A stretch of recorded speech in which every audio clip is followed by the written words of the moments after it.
Hi. Good. Sorry, I just got out of rehearsal. Someone's like, I have to go. I have to go. If you're tired of arguing with strangers on the internet, try talking with one of them in real life.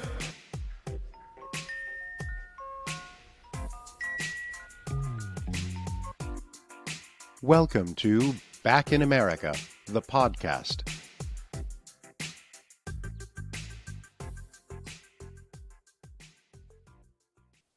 Being American to me is to make your dreams truly come true.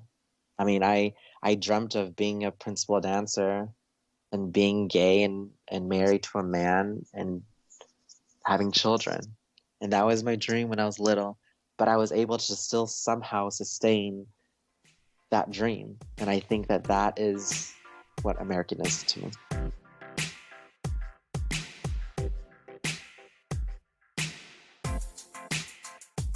I'm Stan Bertolo and this is Back in America. Today I'm speaking with John Lam, the principal dancer at the Boston Ballet. John is joining me via Skype from his home in Quincy, Massachusetts. John, your parents immigrated to California from Vietnam. You grew up in an underprivileged household in the Canal District of San Francisco. You discovered your love for dance at the age of 4. Your parents were definitely not expecting you to be gay, become a professional dancer, marry a man, and raise 2 sons.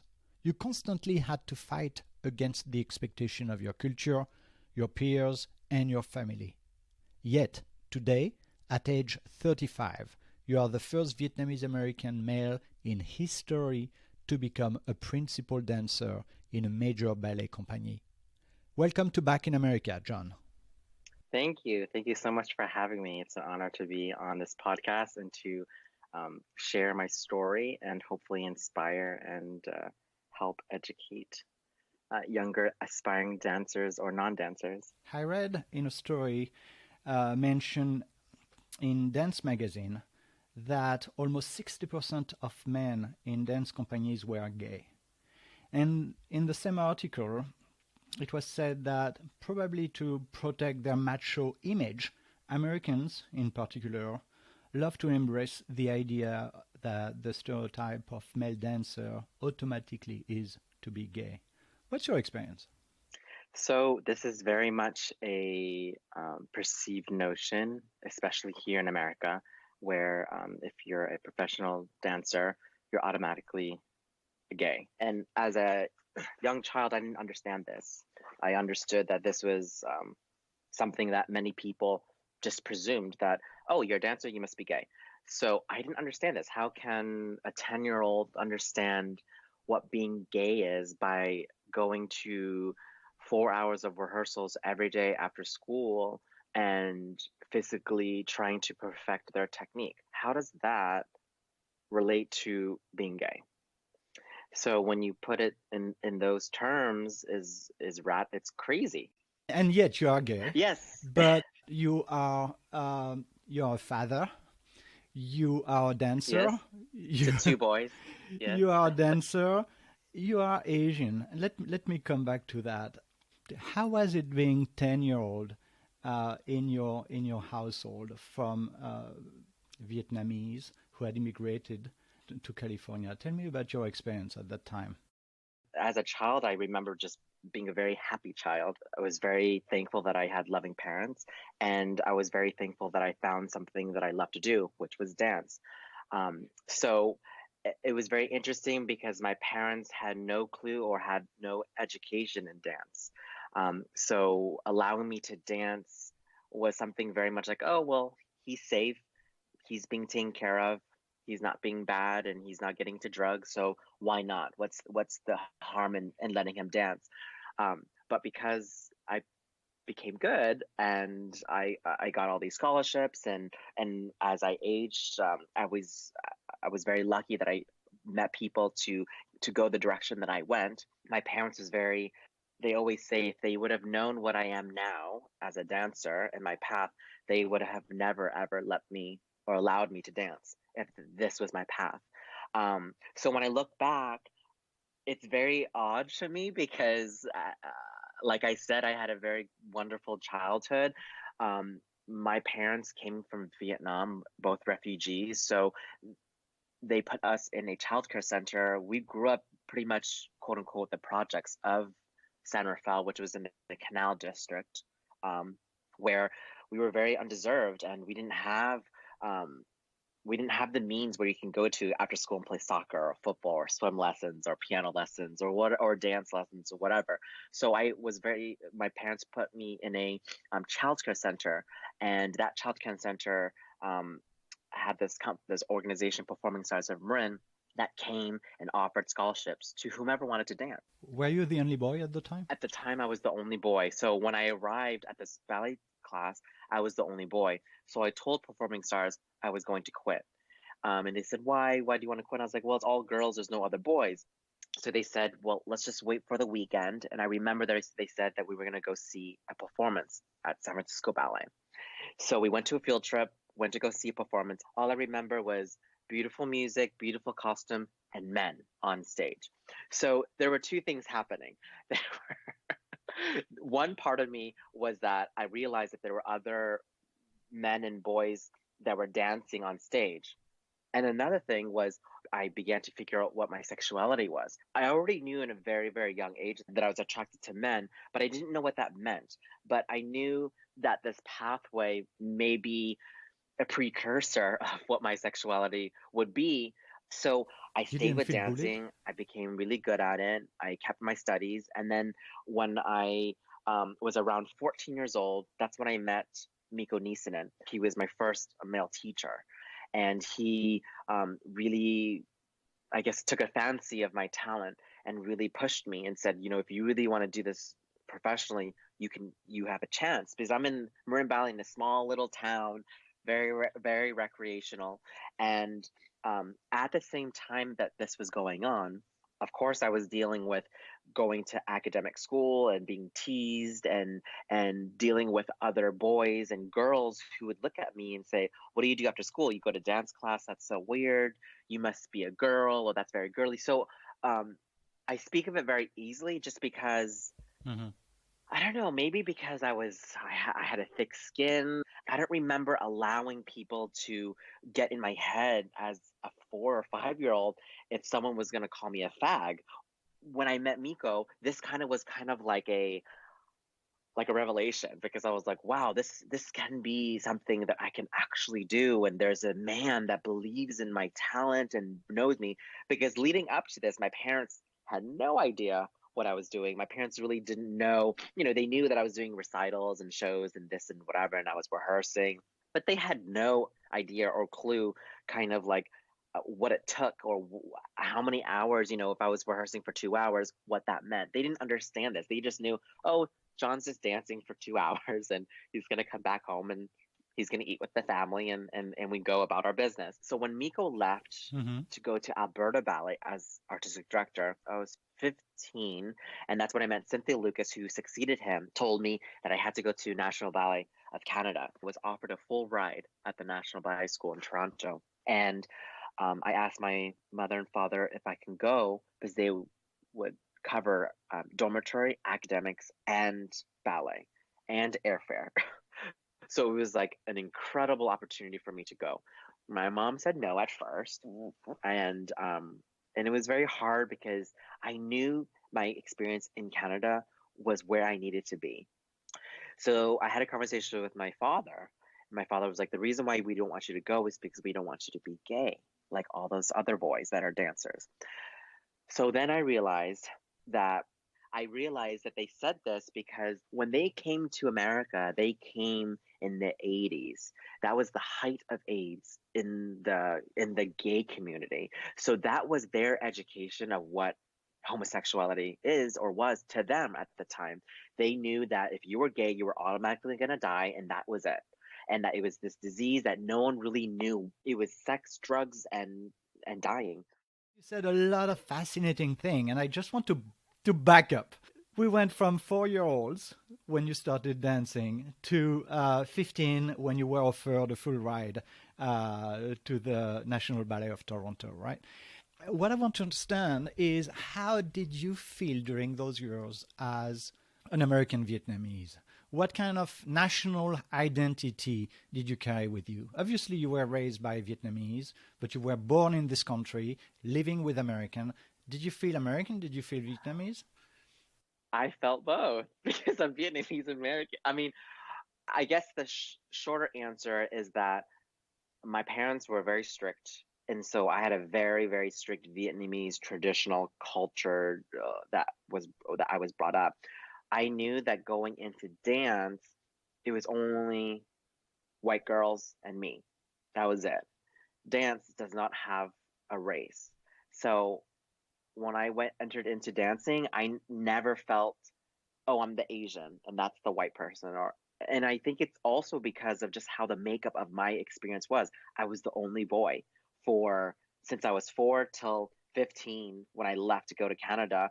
I never met another Asian dancer, another Asian male dancer, or another Black dancer or Hispanic dancer. It was always primarily white. Not until I went to Canada when I was 15 was when I was exposed to other boys of different nationalities.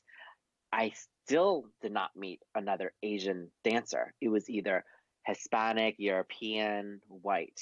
I guess my identity at that time, I didn't it didn't really matter to me as a young child. I don't know. I didn't think of it, no, because my life was just dancing and survival of making sure that I danced.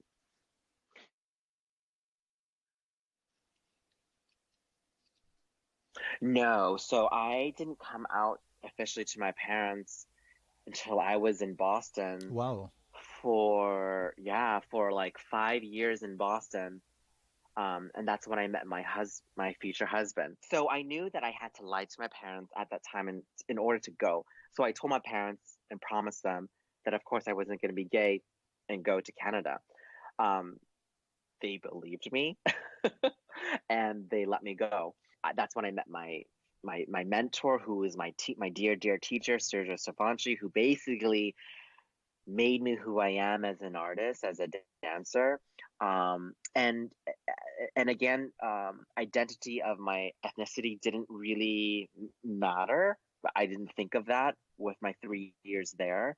All I knew was that I was working my butt off, and that my teacher Sergio and my artistic director Mavis really, I would say, took care of me. They believed in my talent, and they kept on pushing, or they pushed this talent that I didn't know that I had. My dream company at that time was San Francisco Ballet. So I auditioned for San Francisco Ballet, and before he could offer me a job, I had already been offered a job at Boston Ballet through Mikko Nissinen. And I knew nothing about Boston. I didn't really want to go to Boston. I wanted to go back to San Francisco. But the only thing that I kind of gave into it was that I knew that Mikko believed in me. This man who I met when I was 14, met me when I was a young boy, kept more or less in touch with me when I was going to graduate, and believed in me enough to invite me to come to his company when he took over this company in 2002. So I arrived in Boston and went right into, I stayed in the company, and I got promoted within the rank. So when I entered into company life, that's when I started to realize that my race played a role in how I was casted and how other choreographers and other stagers would cast ballets only upon what I looked like. So, for example, if a choreographer wanted a prince and he needed to be blonde hair and blue eyed, well, it's only the blue eyed boys that are in that amongst that ranks will be called to that rehearsal. So I wouldn't even get the opportunity to do that. Now, I have to say that with this huge discussion that's happening in the ballet world, I personally have not gone through much adversity or racism. Maybe I ran into one situation where one would say, well, he's short because he's Asian. That was the comment. But then my director would say, well, just wait and see him dance first. And I did the rehearsal, and then I got the role.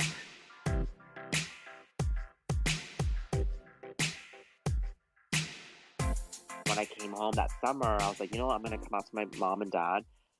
And I was ready to do that. I was ready to do that because I saw the pain and the suffering and the unanswered notions from the parents. And I didn't want that. I wanted to be able to like answer as many questions that my parents had. And if they disowned me, then they disowned me. But at least I gave them the opportunity to have the choice to be a part of my life.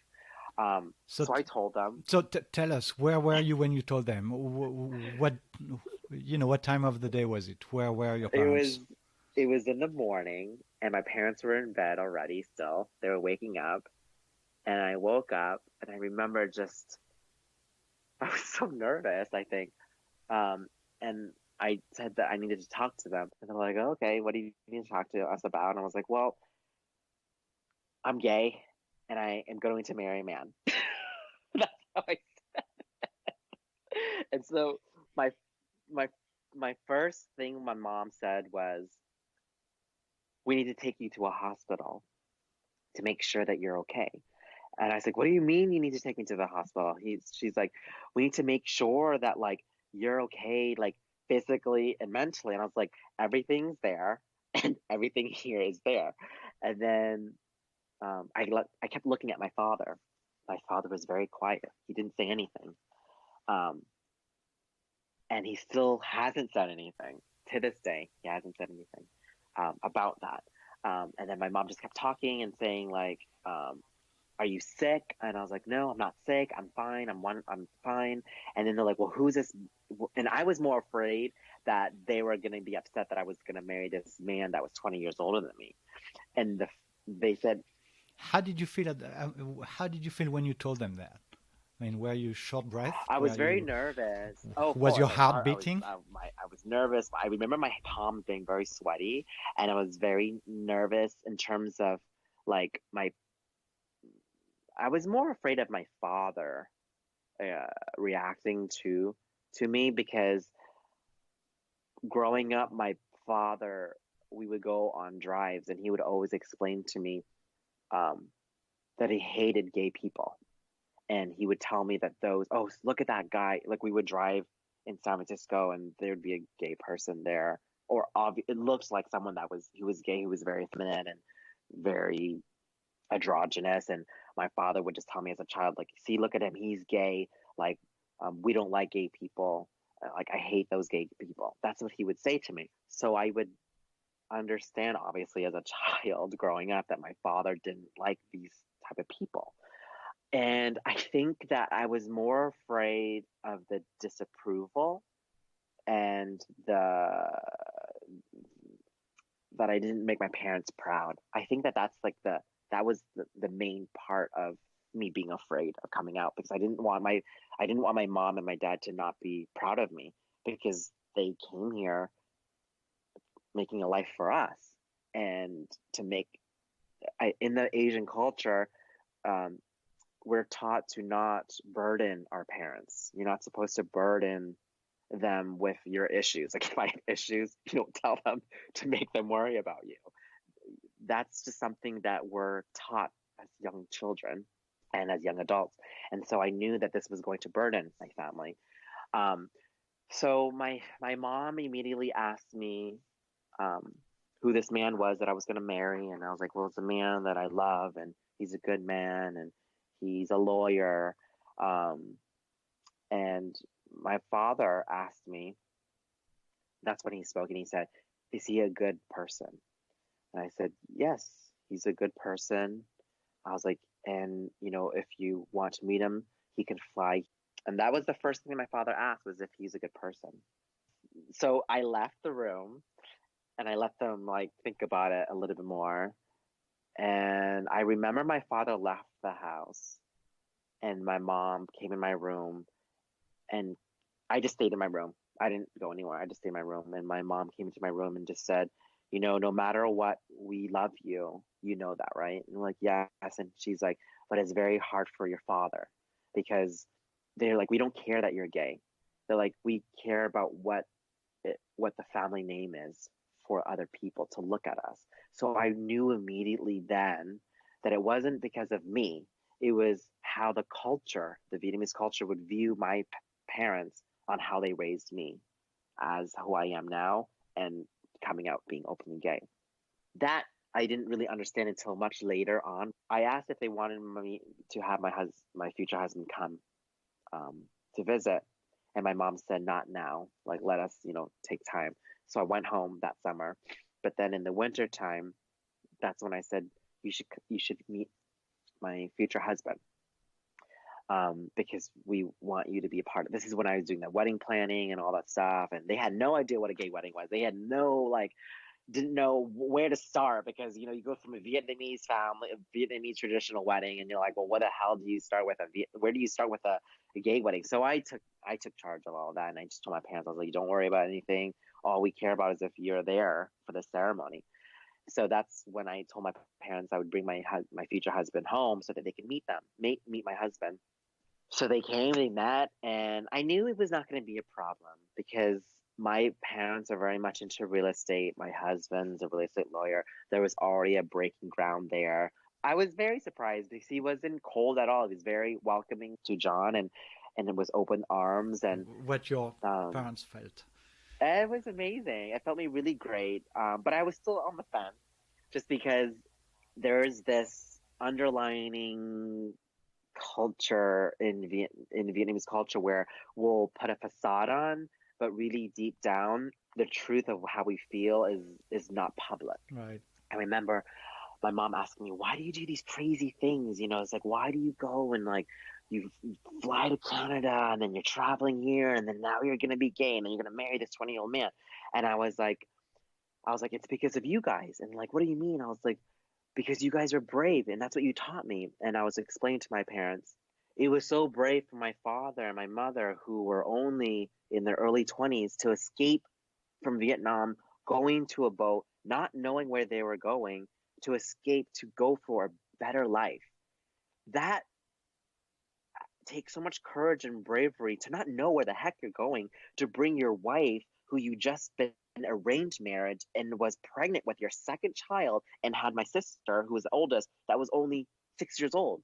That's crazy. And I was trying to I was explaining to my mom and dad, like, that's bravery. If you want to talk about courage and bravery, that's bravery. And then you got caught in the waters from the Philippines and was taken to a concentration camp. And then my father escaped to come to America, got to America, came back for my mom, and brought my parents and my whole entire family come to America because of my father.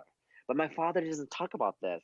He explains to me in silence when we go, when my father, he has an automobile business, he would take me with him. And I hated to go. I hated to go to these places because I was like, what the hell am I doing in this? We would sit there and I would give him a wrench and he would be fixing and he would be, but in hindsight, these amazing moments, because he would explain to me how the family came here. He would explain to me what he would do and how crazy scary it was for him. He was younger than me and bringing his family over here and not knowing no English, no money, nothing, nobody. So I would explain to him that because of this bravery, I was brave to go to Canada and start this life and to just believe that I would make a career in dance. Somehow I would believe in this. In this traditional Vietnamese culture, you're always taught to do very Vietnamese things. But I would always be the child that says, let's go out and have pizza at like a diner. And my mom would be like, no, we're not going to do it. That's what Americans do. We're not American. Because we were we were Vietnamese and those were Americans. This is the concept that we had in our minds. But I would be kind of like that child that says, no, we should go to, I remember we would go to KFC, Kentucky Fried Chicken. They had all-you-can-eat buffet on Friday night. And I remember telling my dad, we had to do this. It's like $6.99. I remember it was like $6. It was like $6.99, $7 to eat for the adults, and the kids ate free. And I knew this only because I would see these commercials and I would tell my brother, I was like, oh, we need to tell mom and dad to do this. And we would do it. And my father would always laugh because he said, oh, only because of John that we would experience this Americanized all-you-can-eat buffet style. we would eat fried chicken. We would be exposed to mashed potatoes, which my mom was like, what the hell is this? We don't eat mashed potatoes. Corn with butter. Like, we don't eat butter. Like, there's no butter and dairy was not in the our culture. to I was the American in the family, so I feel like maybe this is why my pathway was. I was very lucky because I had both this very hyper traditional Vietnamese culture, yet I was very open to the American culture. And I was able to kind of fusion it a little bit with my family. I say a little bit because if you still met my family, they're very, very much traditional still. Till this day, my father and mother have not seen me dance professionally. So when I say this, people think automatically you don't have supportive parents, but you have to understand the background. Yeah. They don't know anything about dance. All they know about is the love of their son and who I am as a human being, because that engraves in their heart more than what I do for a living, if that makes any sense. And so, did you ask them to come and see you? Of course, many times, but they won't. They won't, just because this is something that is waste. It's waste money for them to fly here and see me dance. And but then to answer you, they do come visit because after we got married, that's when I decided to create a family. When I started to talk about creating a family, and this was just like, so it was like being gay, getting married, and then my husband and I decided to have children. We went through the process of adoption, and at the time, Massachusetts was the only state that legalized gay marriage. So adoption was still very much hard for Massachusetts, just because if we tried to go to another state and bring their child here to Boston, it was very, very difficult. So, and then there was a lot of families that would oppose to give up their child to a gay family. Giovanni had a surrogate that was based here in New Hampshire, so in New England. And then Santino, we had another surrogate that was based here in Boston. And I'm still very much in contact with them just to see how they're growing. And now, with the age of Gio and Santino, they're starting to, they do understand that they have they have Dada and Papa. I'm Dada and my husband's Papa. And they understand they have two dads. And I guess as a father, I was more scared on how they were going to be treated as a child of a same-sex family, because I never was brought up from a same-sex family, so I don't know what the issues are. But again, we live in a very different time now than when I was 5 and 6. So I was very surprised and very happy to see that we've, knock on wood, have never dealt with anyone who has treated our sons differently because they have a dad and mom, or two dads. What is interesting is our kids' response to when they ask where your mother is. And they say that they don't have a mother. They have two grandmas. Well, no, they have one grandma because John's mother passed away. So they only know my mother, who's the one grandma, and they have godmothers and godfathers and grandpas, and they have many, many, many, many uncles. So, and those uncles are our friends. When my family found out that Giovanni was my son, he is the first and only true Lam to carry the Lam name in my entire family. Everyone has had girls, and there is no there's no Lams on the men's side that are that are not married yet. There's only two of my cousins that are Lams, but they're not married, and the other ones, they've only had girls. So it's just. So your dad must have been so proud, right? Oh, my dad, when we brought Gio home, they do the celebratory thing when they turn 1 month. So you're not allowed to see the child until they're 1 month old. Obviously, my mom and dad saw the child when he was born. but the rest of the family doesn't meet the child till the 1 month. You couldn't take Gio out of my father's hand. He was with Gio the whole time, showcasing the first grandson of the Lamb. And my father's the oldest out of all my aunts and uncles. So it just gives more pressure to my father to produce. I know it sounds silly, but to our culture, it's very important to continue the name. So Gio's the first one. Very, very proud that holds the first name. And then when we had our second son, Santino is my husband, and Santino is the only biological son that also carries the Ruggieri last name, because none of his side carries the last name. So it's just all these like little facets that are very beautiful. Which are absolutely unexpected, right? Yeah, very unexpected. I mean, we could have had girls, and I would have loved that too. The only thing we wanted was health, and the second thing was ethnicity. So we were very fortunate to have a egg donor that was Vietnamese, French. Tell me, now you're 35, and we touched on that briefly earlier on. What does a 35 ballet dancer do? What does the future look like for you? Well, I'm 35. I'm the most seasoned principal here in Boston Ballet. And I've been the longest standing dancer here for Mikko. So it's very interesting. The company has changed many times, and I've seen the changes. I really, I'm in a really good place right now, physically, artistically.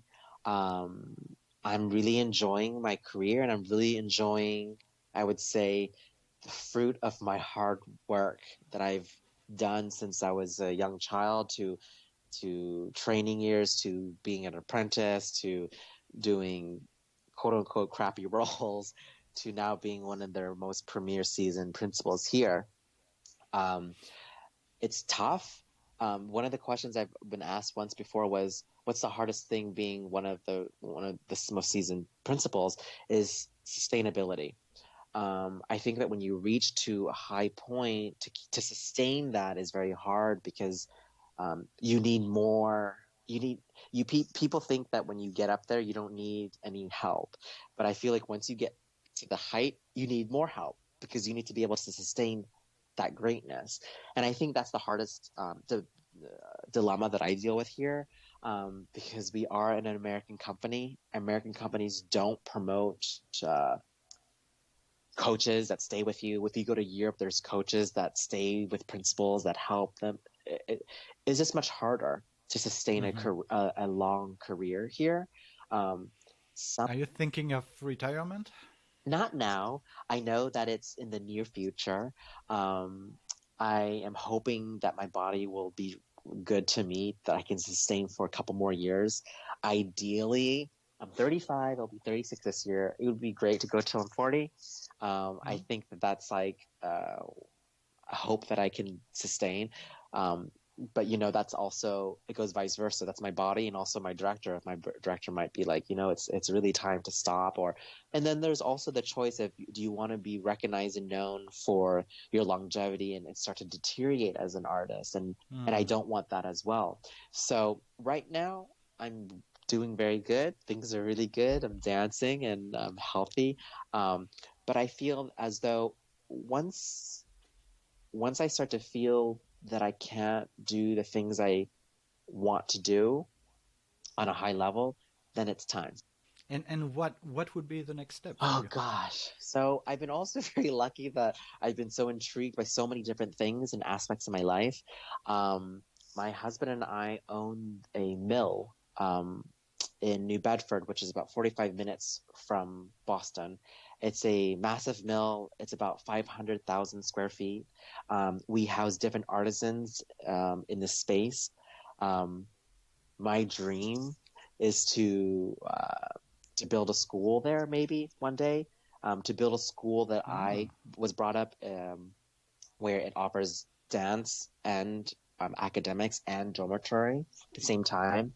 New Bedford is going through, it's in a hard area. So it's not like a well-educated area. And I think that help exposing to communities that don't have the opportunity, giving back to the community because that's the community that I was founded in, could create incredible stories or incredible careers for other people.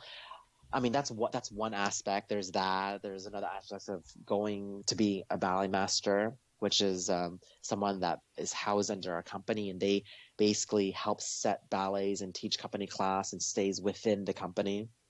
I can be a ballet teacher and stay here, open another school, or open a company, or drop everything from dance and like go and finish my BA. I don't have a full bachelor's yet. I'm in my junior year in my bachelor's, but I've taken a year off because it's just been so rough.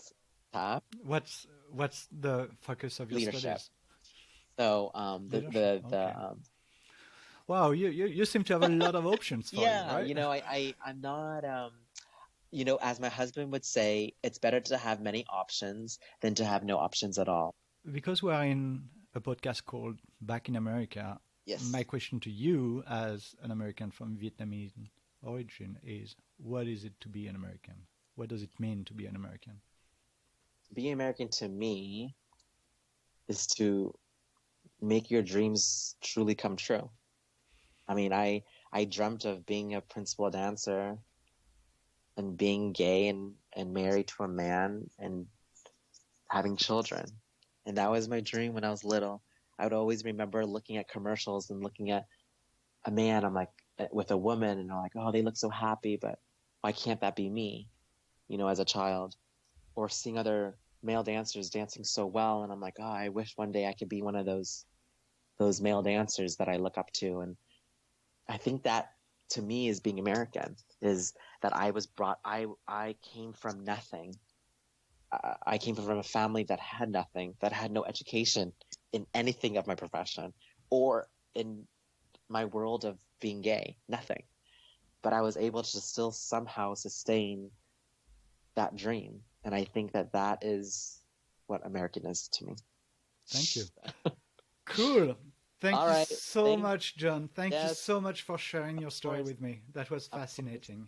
Thank you. Thank you for having me. Thanks. Bye-bye. Bye. Ciao.